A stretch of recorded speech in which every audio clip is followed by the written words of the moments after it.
Hello, everybody. Welcome, welcome. My name is Matt Jones, and I am the Communication Director here at TrueCar. I am so happy to be joined by Beth Mock, TrueCar's Chief Consumer Officer, and together we would like to welcome you to True Talks. Hello, everyone. We are so excited that you've joined the conversation, whether live or on the replay. This is going to be an insightful talk about the unique challenges, opportunities presented to women who work in today's automotive industry. So again, thank you for joining us. We're going to discuss the importance of allies, of mentorship, and the benefits of embracing diversity, particularly as it relates to women in our industry. But before we begin, I want to give a sincere thank you to TrueCar for not only allowing the space for this conversation, but for encouraging it.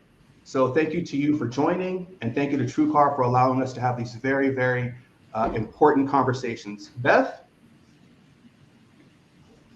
Yes, excellent. Thank you once again. It's great to be here, and I really do appreciate everybody's participation and really joining us in a moment where we can have some true talk. We can talk about the challenges and the opportunities and obstacles and rewards of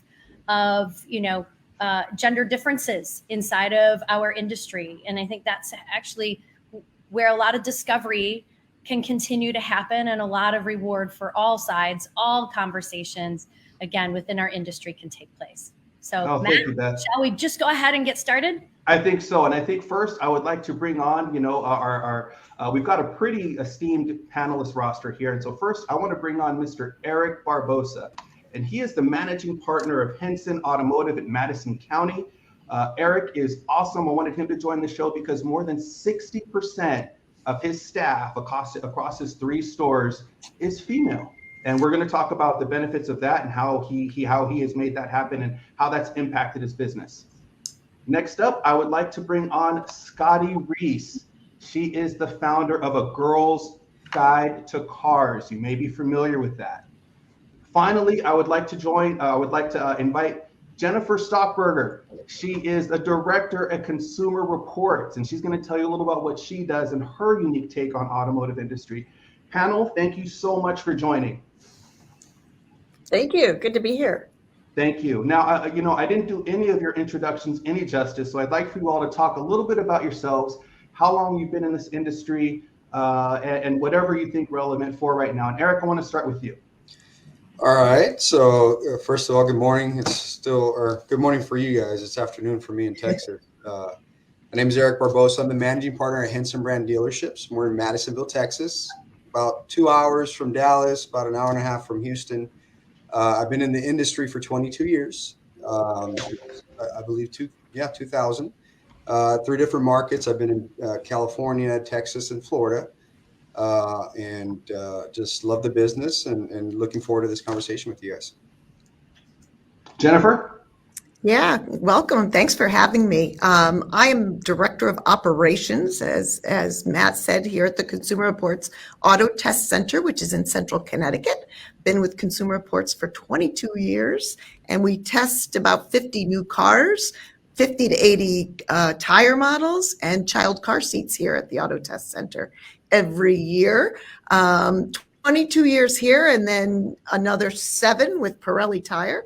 My first job out of college was testing tires and a fuel system supplier. So my whole career has been in automotive. That's awesome. Thank you, Jennifer, for being with us. Scotty? I am the founder of A Girl's Guide to Cars, and we are the #1 automotive site created for women. And our mission is to help women become more confident car buyers and car owners. So we create content that will help them to make a knowledgeable car purchase decision. Tires, we write a lot about tires. We write a lot about kids' car seats, all of the things that women need to know. But our real point of differentiation is that we want to bring women into the car conversation in a way that is natural and authentic and fun and engaging. Automotive content has excluded women from the conversation for so long that you have this enormous population of consumers who are not only not very knowledgeable about their purchases and maintenance of these cars, but also they're not really that interested. And how could you spend that kind of money on something and not love it? It's a beautiful thing. It gives you a great experience. It's central to how you live your life and how your family lives their life. And it should be something that's really important to you. So that's really our mission, is to bring women into the car conversation in a more authentic and engaging way. Well, thank you, Scotty, for you and everything that you do, especially Girls Guide to Cars. Beth, why don't you introduce yourself? All right, thank you, and welcome everybody to again the True Car Talks, True Talk. Beth Mack, I'm the Chief Consumer Officer here at True Car, which is basically leading the teams of really incredible teams in everything from marketing to research to contact center to creative.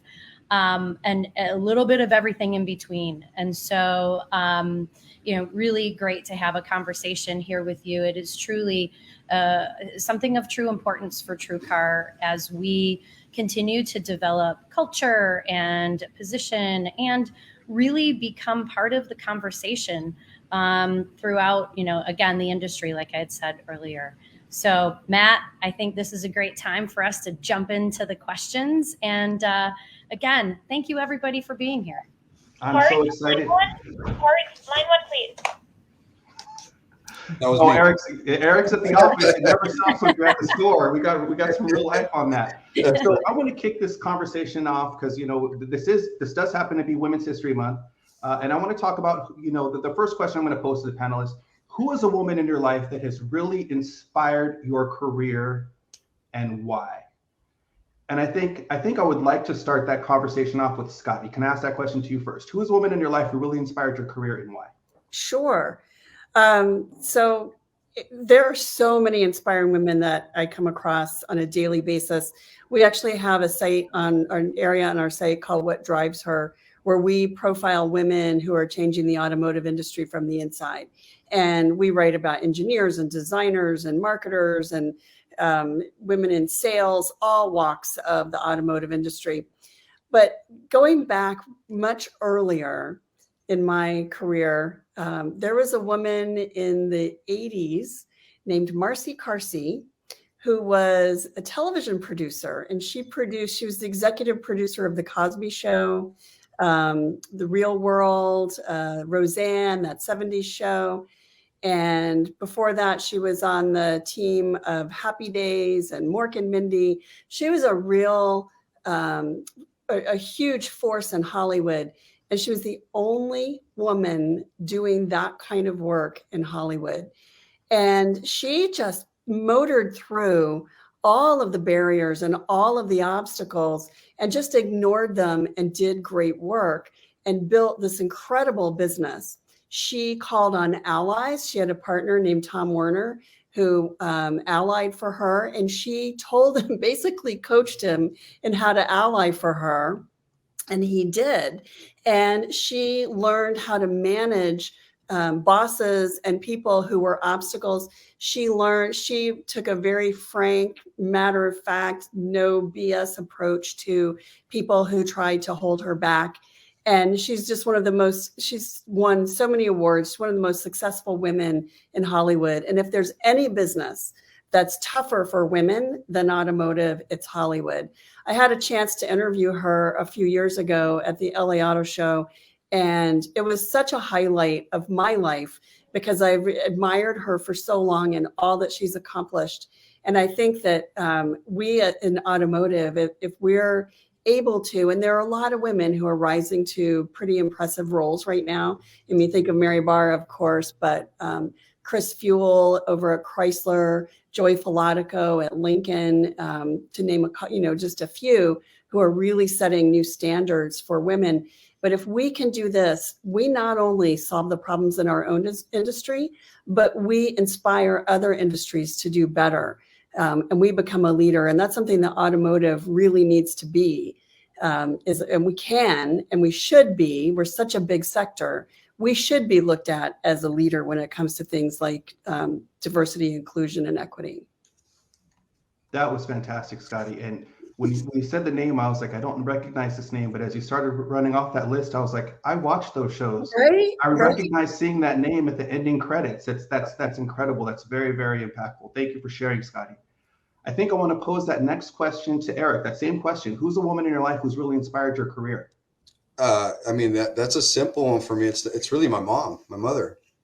She was a single mom, and we had 3 boys, and coming from Puerto Rico to California, and just seeing her work ethic. She was just always at work, and I think it drove me to that's what I learned, and I learned it from a woman. That how hard she had to go and learn another language and deal with what she had to deal with. And as a kid, you don't know you're noticing, but you're noticing. And then before you know it, you're doing some of the same things that you saw your mom do. And yeah, she's been my biggest motivation for sure. And the work ethic that I have and my brothers, came from her. So I would say it's my mom. I think that's awesome. I'm sure she's proud of you and your brothers. I mean, we've only met a few times, and I'm proud of you. So I can't imagine how proud your mom must be. This is just so thank you for everything you're contributing to the industry, and thank you for your answer here. I want to pose the same question to Jennifer, if I may. Who was a woman in your life that really inspired your career, and why? Yeah, so I too watched all those shows, Scotty. So I'm dating myself, but instead of being someone who I was emulating that was already in industry, mine is a little different in that it was a high school guidance counselor for me. So here I am, junior, senior year of high school. I'm excelling, if you will, in the sciences and math. And I went to this, and you see the traditional careers posed to some of the girls. Do you want to teach? Do you want to be a nurse? And all that is blurring, thankfully now today as well. But this guidance counselor said to me, have you ever considered engineering? And it had not been on my radar. And if it weren't for her, I don't think I would have applied into the engineering schools and gotten a mechanical engineering degree. So I credit her with kind of shifting my focus. And ultimately, engineering has led me to all so much more and such a broad and excellent career. And I'm lucky she said it. That's awesome. And that's one of the things we're trying to have happen with these conversations is give people the power and the insight to encourage others to do things that maybe they're not finding elsewhere. Because for those who didn't know, Jennifer is a mechanical engineer, and being a mechanical engineer, just like automotive, is traditionally a very male-dominated space. It's probably something that people aren't feeling like, the teachers and nurses, which is admirable. My mom was a teacher as well. I don't know if anybody ever suggested that she become a mechanical engineer though. And so we need these conversations and we need these environments. And so that's where we're trying to help. So again, thank you for being a part of this conversation. Beth, I had to ask you. Yes. Who is a woman in your life who's inspired you in your career, and why? Yeah, I actually have 2 people. One is my mom. I wouldn't be here if it weren't for her, but for so many other than obvious reasons. She really challenged the norm, decades ago by being one of the only women in automotive design. And really had to work 3, 4, 5 times as hard to get the same recognition as her male counterparts. It was an incredibly tough moment for her. And like you said, Eric, you don't know that you're really seeing it until you take a moment in your, more adult life to notice the hardship and the struggles, and they made it seem so flawless and easy. And I never felt like she was going through the things that she was going through, and the discrimination that she would encounter on a daily basis. She has been my loudest cheerleader and supporter, no matter what my situation is. And so, I think about her being out of the design industry for, decades, and her experiences are still relevant. And that gives me a moment to pause and say, what are we doing here? If they're still happening, and some of these, maybe they're lessening in more of the harassment side of the house. I will say that from my own experience, thank goodness. But, that may not be true in all cases. And so, I really lean into her experiences to help me better judge, better understand, and really be empathetic toward, situations that I do see in the marketplace. My second one, and I'll be real quick, is a friend of mine who I've known for 20 years in the industry. I've been in the automotive industry for 10 years, and then I took a 10-year hiatus, and I came back 2 years ago. So it was very interesting to see the differences between what automotive was then and now. And in that period of time, I met a woman named Pauline Malcolm. She's now the CRO of Essence. And she's really part of my personal advisors. She's so real and honest and forthcoming with feedback, even when I don't ask for it. So I'm sure I'll probably get a little bit of feedback today, but that's okay. Like I'm okay for it. I'm ready for it. But being outside of being an inspiration and all that she does, she pushes me to think beyond what is in front of me. And I find that so valuable because you can have some blockers. And so, her being a woman of color and being in a really successful positions in the media and marketing world, she's just really given me a lot of food for thought that I have used on so many different occasions. So I think it's really inspiring for people who like myself to hear, of course I know all of you, and I have the people who inspire me, but what's really great about these conversations, at least in my opinion, is you get to hear who inspired others. Jennifer, I didn't know anything about your guidance counselor until this conversation. And Beth, I have been close to you and I have known about your mom, but Eric, I didn't know about yours. And Scotty, all I knew about your person was from the Cosby Show in a different world. But to hear how all these people are very impactful and how we're all influenced, even when we're not trying to influence others, how our actions are leading others, I think it's really important. It's really powerful. I want to segue into the next question, and it's based on gender. It's based on gender within automotive. And so, here's the question: what are some unique challenges women as a whole face in the auto industry? And don't answer just yet, because there's a second part to that.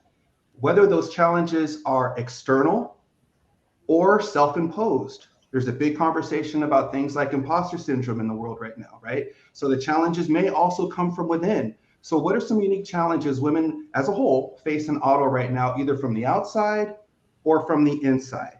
And if I could, I think I want to kick this question off with Jennifer. Yeah, so I think probably the greatest challenge, and Beth just alluded to it, is sheer numbers. So I'm a big advocate of, it's one thing to be outvoted, it's another to not be heard. So unfortunately, when the numbers are still skewed, and I can tell you some of my original equipment supplier meetings, I was one of one individual in a room with 30 males. So in some of those meetings, so it was skewed, and I think it's come a long way, but to Beth's point, it still has a way to go.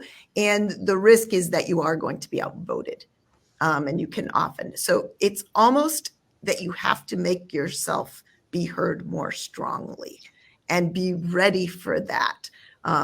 So I think, to me, that's still the greatest risk.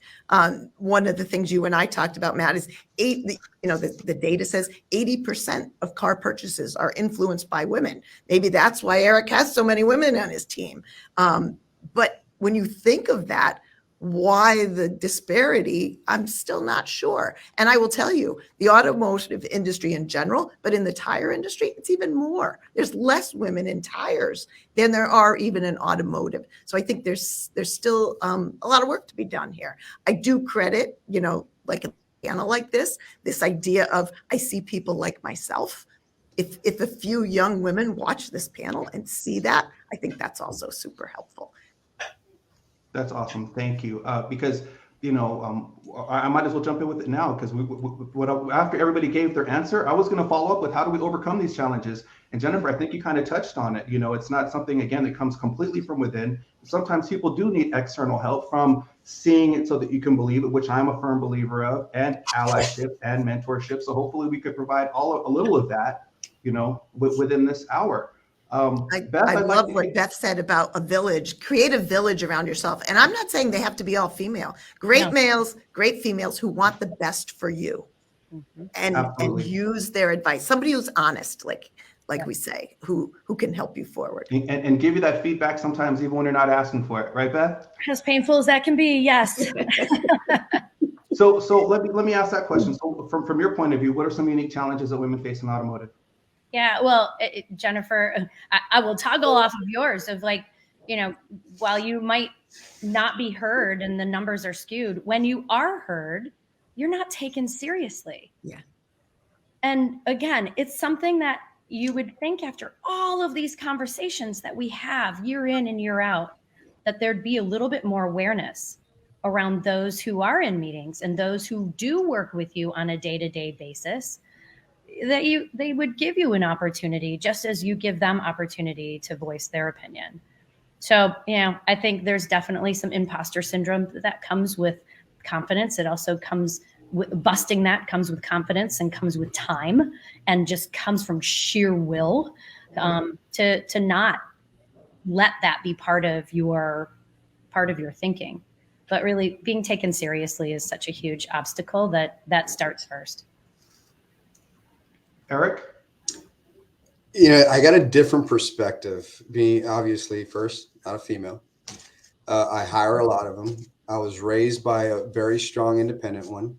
And I think that what I've encountered with some of our staff, and I encourage, is instead of them thinking they're at a disadvantage, they need to realize they're actually at an advantage. They're just more organized. There's a lot of things that women can bring to our industry or any industry that they may question themselves because the males or whatnot. And we don't, like for here, we really encourage the female to talk, right? Or the coworker to talk. Our managers, our management staff, they have an opinion, they have a voice. We hear them out. Some of them are very strong voices. And I think we here, and even the male staff here encourages that we also know they're at an advantage. I can pick any department and the people that are leading are females. I mean, I think they need to realize that. And you know what, Eric, as coming from retail side, I think it's kind of like an unwritten secret for the males who worked in retail automotive. We know that females who do enter the space are going to perform at a high level. But what's unfortunate in the retail side is, I'm not female, I am Black. If I walk into a store and I see I'm the only Black face, I might be like, this may not be the right job for me, right? Right. And when we talk about automotive, and we know that automotive only has 20% female, according to the labor board, it's only 20% female. But you and I know, and probably everybody else on the call knows, it's not necessarily 20% consumer facing. There's business office, there's admin, there's people maybe behind the parts counter. So that 20% isn't forward facing. So it's got to be an intimidating space for a person who identifies as female to walk in. So that's one of the reasons why I really wanted to have you on the show, particularly as a person who's seen that, recognized that, and created an environment where not only are women appreciated, but women can thrive. And then hopefully, if time allows, we'll talk about the economic benefits of just being aware. Because as Jennifer said, 80% of the decisions are made by people who identify as female. So we're gonna talk a little bit more about that. Scotty? So I'm gonna give an answer that's probably not what you would expect either, but it's very germane to what I do. I think the biggest challenge that women have is that the conversation, the language around automotive is not something that's important to most of your customers. When I walk into an automotive dealership, I see cars and I see a lot of people really busy doing a lot of business. There's nothing there to engage me with the interesting thing that you're selling. And I think the problem in my mind as a customer is that auto dealers don't really sell cars, they sell deals. And I'm not buying a deal, I'm buying a car. I'm buying something I'm going to drive for 100,000 miles over the next 6 years. And I'm going to put my kids and my dog in it, and it's going to take me on vacation. And I'm going to spend a lot of my money on it, and I want it to look good and feel good. And that's not a financing package; it's a car. So I look at how other sectors engage people in the product that they're selling. And if you look at like Sephora is not about price. You don't go to Sephora and pick your budget. You go to Sephora and you find the thing that you're buying or that you're interested in, and you're so interested that you're willing to listen when you go in and you say, oh, well, I'm looking for a skincare product, and they put other skincare products in front of you, and you're willing to listen because you're engaged in that conversation. When I'm looking for a house, I'm not looking for a payment. I'm looking for something that has, quartz countertops and a white picket fence. I'm not looking for, a $3,000 a month payment or whatever. So, I mean, that's my budget. Of course, that's reality, but I'm not dreaming about the budget. I'm dreaming about the house. And we don't do that with cars. The manufacturers spend a lot of time, creating that sort of dream machine on television as they're driving and they look beautiful and they're glowing and whatever. But when it comes to the retail part of the equation, it all falls apart because it's not about that beautiful thing I fell in love with anymore. It's about something I don't want to hear or I don't really want to talk about. It's not the thing that's fun to me. And I think that is where we do ourselves a disservice. You can put a lot of women in your showroom, but how do you get women to come into your dealership? That's the real challenge. I think that's a great segue, because Eric will say and I will say that ideally when you're selling a car, you're selling the advantages and the benefits of the car. You're not selling the car, you're not selling the deal. And that doesn't always hold true, not in our market. I think we all try our best. I think across the industry we try our best, but it doesn't always hold true. So to hear somebody say it and actually say it so articulately, say, this is what I'm looking for, this is how I need to be addressed, is very, very powerful. Hopefully, on the replay, people will see this and maybe take heart to what Scotty has just said about, in the environment that I'm forced to go into when it comes to buying a car, it's not always tailored for me and my needs. And I think that's a really powerful call out. I'm gonna segue a little bit, and I'm gonna but on that same topic, I'm gonna go this next question to Eric, okay? Because we're talking about retail and we're talking about how things get down in retail. And so for you mentioned this a little bit. What are some unique advantages that women do have in automotive? Again, I just organized. They're just, I don't know how you are, Matt, but I'm not as organized. I feel like I have 4 assistants out there sometimes. They're just way more organized. They're very competitive, and I don't think they get credit for being competitive. They're not competitive against people. They have like an internal competitiveness that they can actually accomplish this. This is something, again, at our stores that I've seen across finance, service advisors, service managers, a female technician, all across the board. These are some advantages that they have. Their ability to communicate. I think males are way more insecure than females. That's coming from a male. And if you think about it, we get just as shy and we get anxiety when it goes out to talking to a customer. A female is, that's it. That's what they do. They can talk. They want to engage. And I like what Scotty just said. Knowing how to engage. We measure return on engagement more than we measure return on investment. And it goes with our social media. We generate 10,000 leads. And this is because we know our audience is 87% women. Think about that. So you got to know your audience. You got to know how to engage and using, I hate to say it, but they have the better tools than we do as males, I think, at this point in the game. There's a woman in automotive named Kitty Van Bortel. I don't know if you guys are familiar with her, but I'm a huge fan of hers.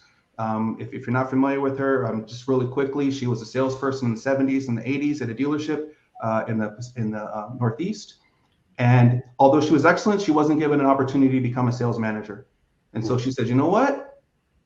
I'm going to figure it out on my own. So she bought some used cars, sold them from her front yard. Next thing you know, she's selling 50 used cars from her front yard. Wow. A couple years later, she opens up a Subaru dealership, which became the #1 Subaru dealership in the nation. And now she owns Van Bortel Automotive Group. It's a 5-store, and it's because she wasn't given a chance. And there's part of that competition that you said, Eric. But there's this other part that she said, as a woman, she says, we're very empathetic. We know, she said that she's known since the 90s that women were the decision makers when it comes to buying cars. And they can be empathetic as salespeople, where guys, to Scotty's point, we sometimes just go to the deal. So there's some advantages. And Eric, I really want to touch on what you said. It's like if 87% of your deals are from people who identify as female. Well, what's the population? So even if you're not 87%, you're at least 50.8% deals are going to be influenced by females, no matter what, based on numbers. We should be trying to address. We should be doing a better job of addressing. Beth, from your point of view, what are some unique advantages that women have in auto? And it doesn't have to be retail. It could be in our space or in other spaces. Yeah, I think the biggest thing that I've seen over my career is just that competitive drive.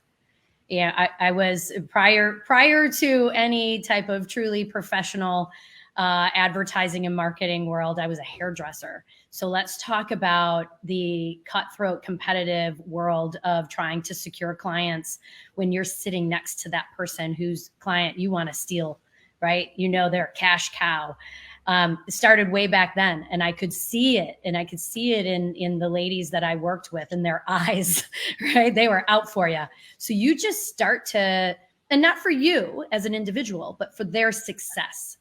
And so I think I brought a lot of that on throughout my career, but I've also seen it be such a central force of so many strong and successful women in and out of automotive, but even more so in the time that I've been back in automotive, to see who the forces are and how competitive and how on top of their competition they are. And, it's a little bit of a side eye to seeing what everybody else is doing while being very focused on what they need to accomplish. And there's just the ability to do both of those things and be really, really focused on their end goal, but to know what's happening all around them and to be able to really use that as, strength, to be even that much more competitive. Jennifer? I just wanted to add kind of to something that Scotty said about the language too. One of the things we talk about is, 0 to 60 acceleration times. That car can go 0 to 60 in 6.2 seconds. And I've had, female friends, family say to me, I don't care. It can go 0 to 60 in 6.2 seconds. And I say, but when you're merging onto a highway where they're already moving between 65 and 80 miles per hour, you care. You just don't talk about it the same way. You don't care 6.2. But boy, when you say I can confidently merge onto a moving highway, now that person, that woman cares because she's got her kids and she's traveling and she's going back and forth to work just as much as her male counterpart. So I think the language is huge, and being able to overcome the numbers and say, I think maybe if we present it this way and getting heard is a barrier, but also an opportunity to kind of restate the situation or change the language. Maybe that's just what I'm saying. Like Scotty said, change that language. Jennifer, that's a really powerful takeaway. We've been listening to 0 to 60 times for 1,000 years. We still do it. What's the application for me? And I know that it means more to you than it means probably to anybody on this panel, especially with the testing that you do, right? Yep. So that is a huge takeaway. Thank you. Because I like to think I'm a pretty sharp guy. I would not have come to that conclusion on my own. So thank you. Scotty. So I'm going to build on what Jennifer said, and thank you for that, Jennifer, because the context is so important when we try to do that. We try to normalize all the language. And if we use a torque and horsepower or whatever, we try to explain why. And we try to do it in a very natural way. It has this torque, which means that you can accelerate really quickly for merging into traffic. Exactly. It gives you confidence. Mm-hmm. But I think that women are in a really unique place right now because there's been some focus on promoting women, especially within the manufacturers, for some time now.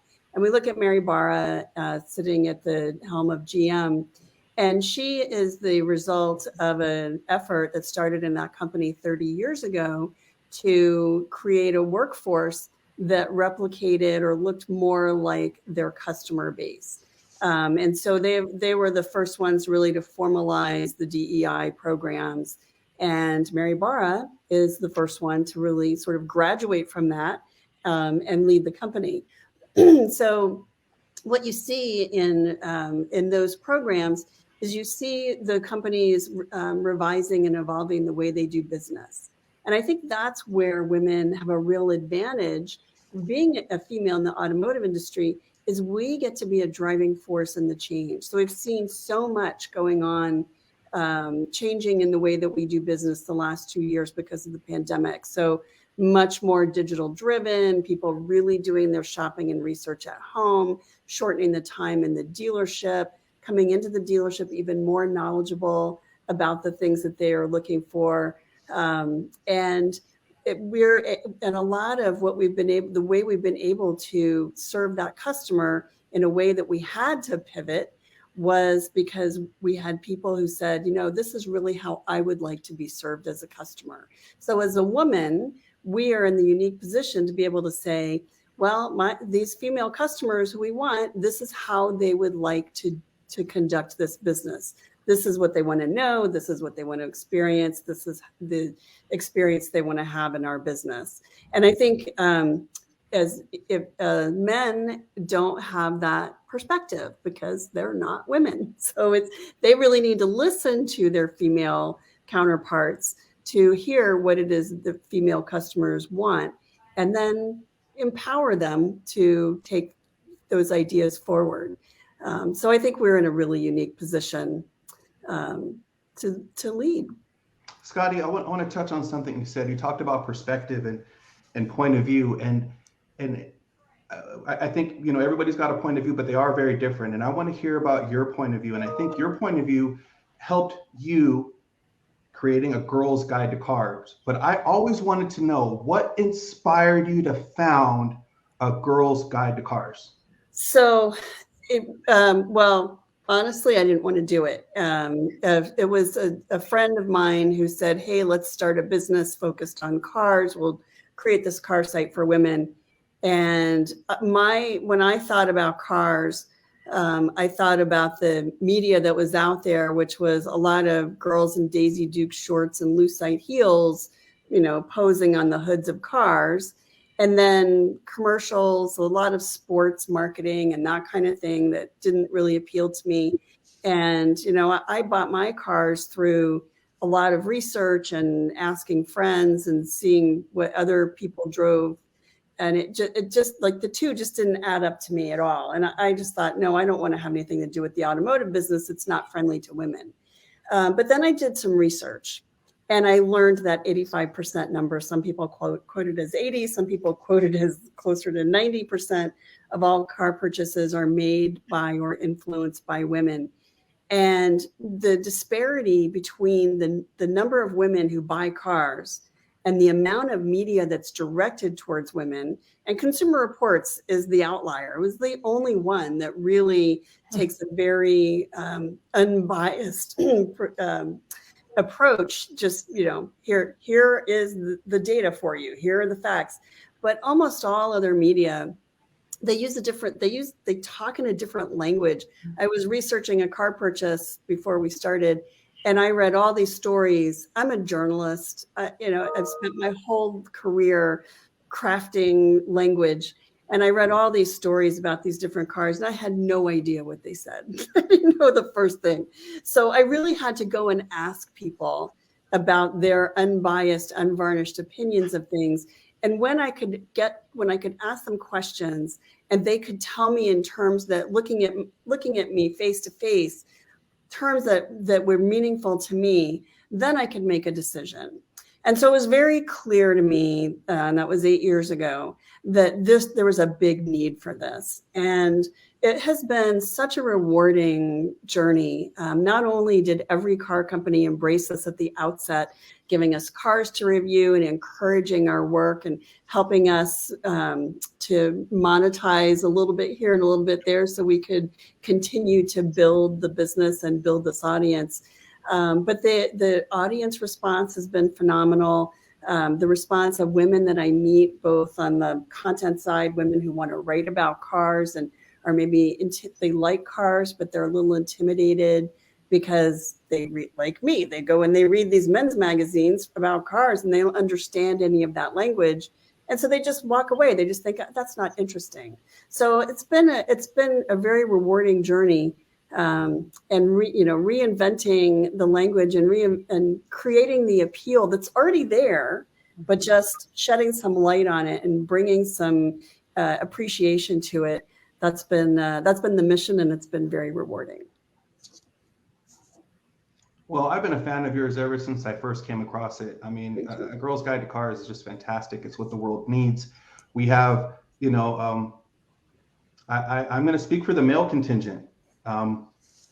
We don't all care about that male talk either when it comes to buying cars. 35% of our audience is male, so it makes sense. It goes to the point of that there's conversation doesn't have to be exclusive to any gender or any demographic. It's just be aware that not everybody is going to fall into that funnel, and they don't all want to be spoken to in one particular way.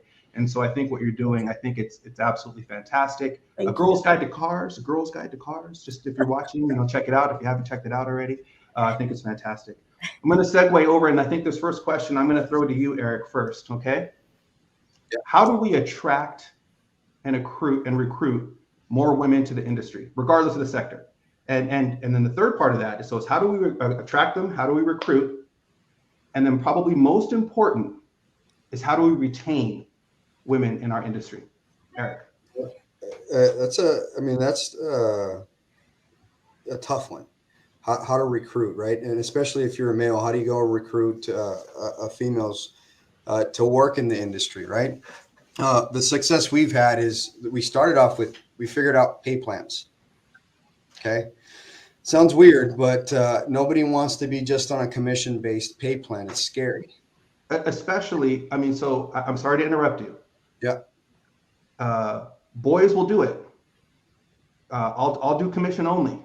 And we've had conversations like this before, but women are less likely to work on commission only. You mean if I don't sell, I don't eat? I'm not going to do that. So explain the pay plan, please, if you would, because I think that's very, very important.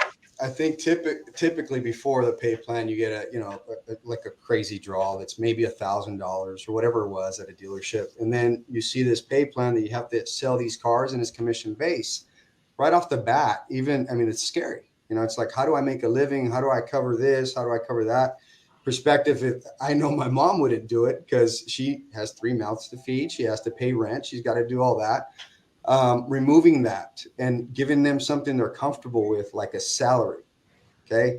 That changed the game for us. And if you guys know Cara Delane or not, she does amazing things for us. She's young. She's a college grad. And when I interviewed her, we were talking about yearly salary. It wasn't commission. It wasn't, that's what she wanted to talk about. What is the salary? What can I get out of this job? Financially first, to be secure. And the second thing was actually time. Okay. It's important that we understand that there's things that are going to happen that maybe, and I keep going back because it's just my reality of single mom, having to go do something with her kids, being flexible on schedules. What happens after you do that, you take away the fear of those two things. Then what you realize is they end up making their own commission. They end up killing it. Then they end up working more hours, and you didn't even know that that was going to be possible. So I think that's two things, and then the environment is extremely important. I hear the two ladies, Jennifer and Scotty, talking about language. It's also the environment, that it's a comfortable environment, that they understand that they're going to be able to be empowered and thrive, and that they can be promoted. I think these things need to be discussed up front, that it's not, you're just not going to go in accounting. Look, we're going to do this, and you're going to learn this field. You're going to learn that field. You're going to learn this, and give them options. And game changer for us. And it makes perfect sense. What are the numbers, Eric? And I said earlier that I think according to the labor census, 20% of retail automotive identifies as female. But what are those numbers at your store? As far as percentage of employees that are male versus female? Store-wide, every department, the exact number is 48%. That's store-wide. And there's 3 stores. That's service, sales, parts, accounting, everything. In variables, it's over 58, 60%. In service advisors, it's over 60%. Yeah, finance 50%, and it's a good balance for us. Like I love those numbers. You know, That's amazing, and I think and I applaud you for it because you know, been in retail for 18 years, or yeah, been in retail for 18 years, 12 years within automotive. I've never ever seen numbers like that. I work at some of the biggest groups in the country, and I've never seen numbers like that. And thank you for being so deliberate. I like to say this: if you're an operator out there or you're in the business, you got to make it part of your strategy to hire and recruit and train and develop. To me, women in this auto industry, and make them feel like they can be promoted, they can be a GM, they can be an owner, they can be a service manager. I think it's extremely important, but it starts with, you know, a mindset and making sure it's part of your strategy of recruiting. Well, thank you for that, because I just came off another conversation, and I can't promise that this number is completely accurate. But the person I spoke with said nationwide, only 2% of GMs at stores across the country, at least franchises, identify as female. 2%. So if that number is 80 to 90% of influence over purchases, but only 2% representation at the highest levels, we don't even want to get into ownership. Having that as a part of your strategy, and again, thank you so much for taking the time to come on to share that with this audience. Beth, how do we attract, recruit, and retain? Yeah, I have a 3, maybe 4-pronged approach, if you will. So I think it's up to us who are in the industry to help showcase opportunities, right? There's so many different ways that you can be involved in the automotive industry, whether it be on the dealer side or OEM side, or even what I've done for the last, 20 some years of being, the middleman between, an advertiser or marketer and a media partner. Or, so I think there's so many different ways. There's production, the list goes on and on. And so I think it's up to us to open the door for people to know what is out there, to understand what is out there. And that could be really something exciting for them, no matter what the category, but in this case, obviously automotive. The second is help them with intros. Sometimes people feel like they can't, they shouldn't, or they have no business in reaching out to people. And I think, if there's one thing that I've seen people do very successfully is take control of that conversation, but sometimes people won't. And so if they don't, give them the opportunity, help connect the dots for them right from the start. And then the third is, once they get into it, continue to nudge them forward. Don't, like my Pauline does. She continues to nudge me forward and saying, yes, you can do that. What are you thinking? You can't do that. Really, and just continually being, and then my fourth, being a great mentor for somebody. It's not that you have to have this organized mentorship, but really being there for somebody when they do have a question and feel silly asking it. I guess it probably goes no matter what you do in life. But, I think here, being a connector is really a helpful add when people don't know where to start. Scotty. So many good points. And I think, mentoring and creating an environment where women know that they're going to be treated fairly is so important. But I think overall, the big thing is culture. And a lot of people don't understand what culture is. Culture is a workplace where you trust. Where you trust that you're not going to get fired, where you trust that you're not going to be treated unfairly, where you trust that the goals that your leadership has for you are genuine and earnest, and they don't just want you to sell more cars. They really want they want to develop you as the next level of leadership. I think that's an important one. And then Eric, to your point, salaries and time, those are so important. And I know there are other dealerships that have had that same experience where they've transitioned to having more flexible time and working salary basis instead of commission. And they've been able to hire and keep really great women and develop those women into really good salespeople or whatever their roles are, and allow them to and encourage them to grow.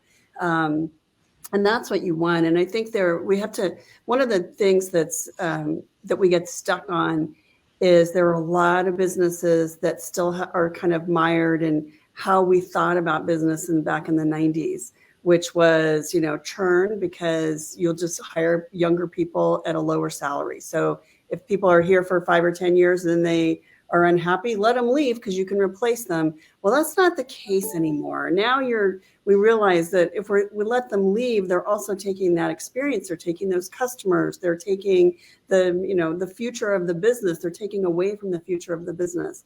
So, we kind of get that our businesses need to evolve where the thinking is now. And I think we're not all there. But I think when we're able to hire the best and brightest. Mm-hmm. Jennifer, how do we attract and recruit more women to automotive? And I can't wait to hear your answer as well, because I know that you've got an interesting way into automotive. Right. So I've always said, and forgive me if I'm repeating for those guys who I've talked to before, I always say it was not a love of automotive that led me to engineering. I wasn't a person who grew up, working on cars and just said, oh, I want to work on cars, as many of my colleagues are. It was engineering that led me to automotive. It was the reverse. As I said, my first role out of college was testing for Pirelli Tire, who was in Connecticut here at the time. So I say, one, we need to make sure that we're populating those areas of expertise, those educational areas of expertise, like engineering, that can feed the automotive industry. And I'm going to talk myself in a circle a little bit here, because in my day, it was mainly mechanical engineering. Cars were mechanical things. That's what the engineering of a car was. That, with technology, is so much broader now. You're talking environmental engineering. You're talking about electrical engineering. You look at the staff here at Consumer Reports. At the Auto Test Center, there's 30 of us. We have statisticians. We have human factors experts. We have environmental engineers. We're feeding social and media. We have videographers and photographers. And we just have this broad realm. We're all part of the automotive industry. I would say the manufacturers, be it a supplier or a manufacturer, same boat. It's a much broader industry than ever. We need to feed women into those career choices and let them know it's out there. Just as, I have a nephew who's a RN. How many more male nurses do we have now than in certainly in my day? Let's flip everything on its head. And then I think I'm going to expand on something Scotty said about the retention. If COVID has taught businesses, companies, and ourselves anything, is that balance of work and home, they are not mutually exclusive. You can do both. For the women out there who want to be moms, who want to be parents, you can integrate those two things far more easily. Even the technology that's sitting in front of us right now that lets us do this is so much easier than it used to be. So women now have even more so the opportunity to have it all. And I think that helps immensely with the retention part. I think, Jennifer, you bring up some great points. You bring up some great points. And now I'm going to go negative. Okay? I'm going to go negative. There's people who are watching this, or people who may be watching this, or who may be exposed to it, who say, I just don't care. What I care about is the money. I don't care about what's right. I care about the money. So this next question is for those Grinches out there who are not doing the right thing because of the right thing, but it's because of economic benefits. So let's talk about it. Why should the industry look to be more inclusive? And Eric, I'm going to start that conversation off with you, because it's been a part of your strategy. And I'd like for you to share some of the benefits that you've had by adopting this strategy of inclusivity. I think that, it's why not? I don't understand. I can't understand that perspective. And for Foundation Auto, which owns the majority of our stores, we're a big group based out of Canada. It starts with the top, and we've never, from our CEO down, I can't answer that question. We don't know anything else but to, hire that way and build environments that way. And I don't see why somebody in 2022 would even consider that as a strategy. And if they think they're going to make more profits, that's not long-term thinking. That's short-term thinking, and it'll go away. They really need to change. It's not only just about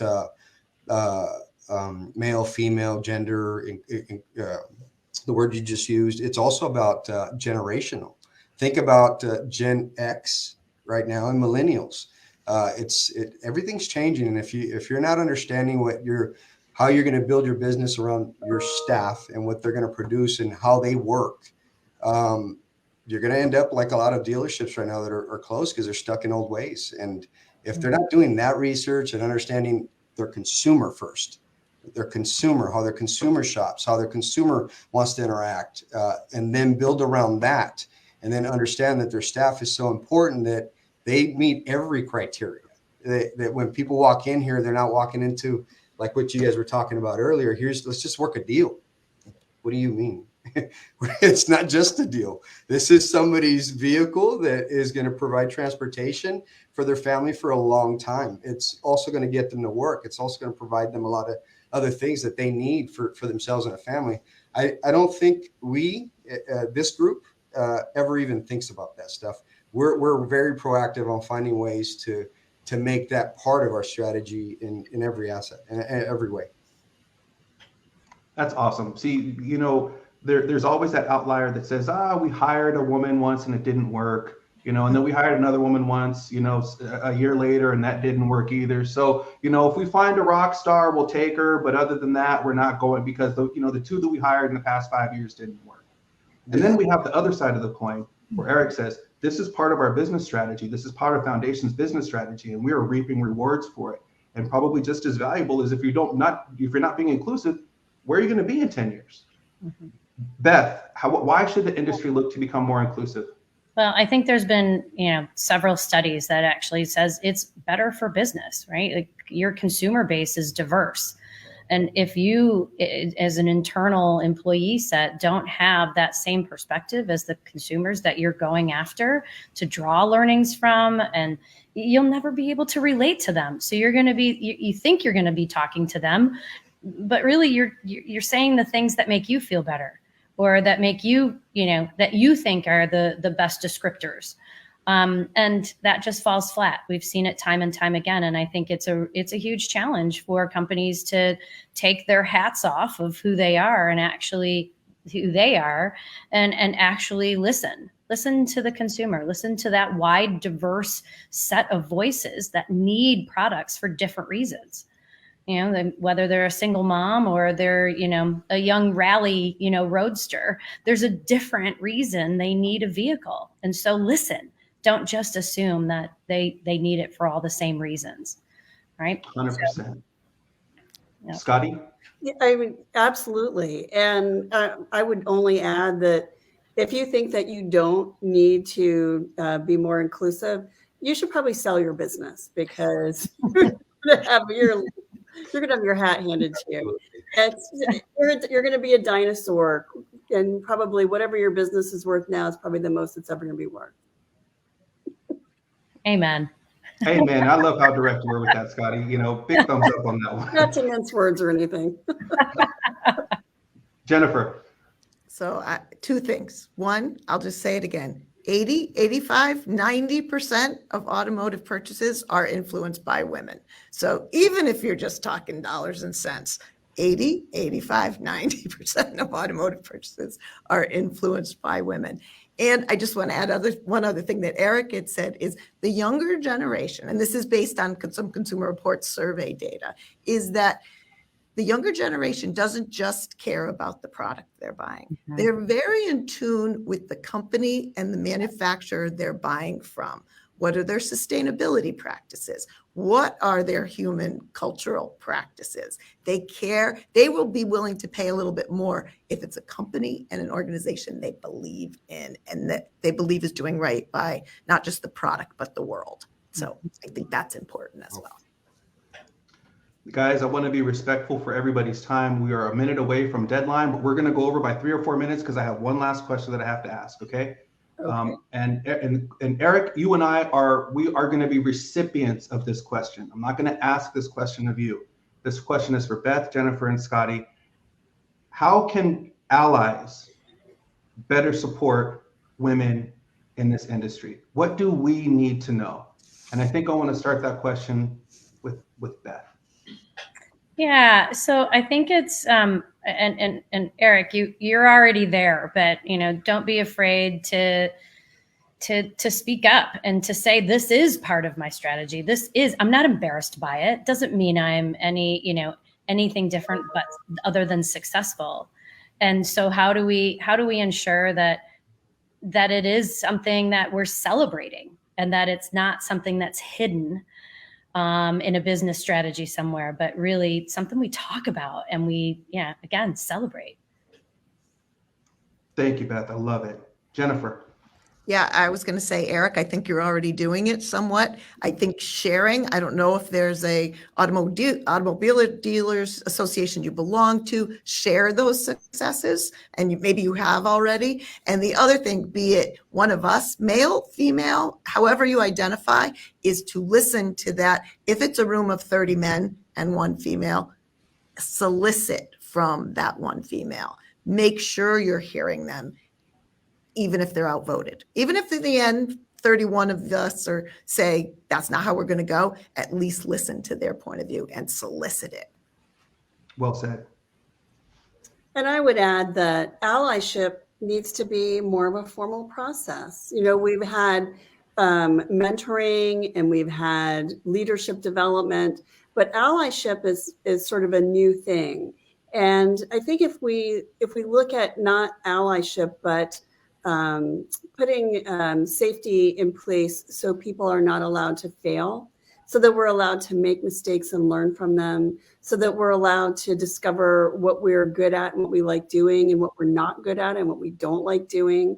If we're allowed to try new things and learn from them, we need allies to help us do that. We can't do all those things on our own. And so a formal approach, whether it's instilled in the culture, this is just how we are, and it's maybe part of the language of our culture statement, or it's something that the leadership and HR measures. How impactful are you as an ally for the people that you work with? If it's formal, then it's much more feasible. Guys, we are at time, and that's unfortunate because we could do this for another 2 hours. Now I could be completely okay with that. True. I'll be completely okay with that. And I would like to extend a sincere thanks, especially first to you, Eric. I know that you're going through some things. You want to share with the panel what's going on in your world right now? We had a tornado hit our town here, 4,000 people, and take some businesses out. Some of our staff's without power. We just got power about 45 minutes before we went live on the show. So one of our stores is still closed, but they're out there, they're working, they're trying to help customers and help the community. So, yeah. Eric, a super sincere thank you from me and from everybody at TrueCar. We know that there's other things that are pulling at your mind strings right now. So a super extreme thank you for taking the time. I want to say this, the reason is this is extremely important, that this gets out and more dealers start learning that this is a good thing for everybody, and more dealers need to start doing it. Right on. Well, this conversation is not going to end here. Scotty, Jennifer, Beth, thank you so much for your time. Jennifer, Beth, Scotty, would you like to leave with anything? Yeah, just a sincere thank you for making it happen, as always, Matt. Absolutely. Yeah. Thanks for inviting me to the conversation. This was really great. It's so important. Yeah, and I do thank TrueCar for making even any woman say, hey, I see myself there. And it's panels like this that do that. So I very much appreciate and I'm honored to be on this panel. Oh, you guys are making me tear up. Thank you so much for those who are watching for joining True Talks Discussions About Diversity series. This is something that we've been doing for years and we will continue for years. We want to bring the automotive industry all the insights that we can, and the hope is that we can all, through conversations like this, just get a little bit better. So thank you for your time, live or on delay, and we look forward to seeing you at the next discussion about diversity.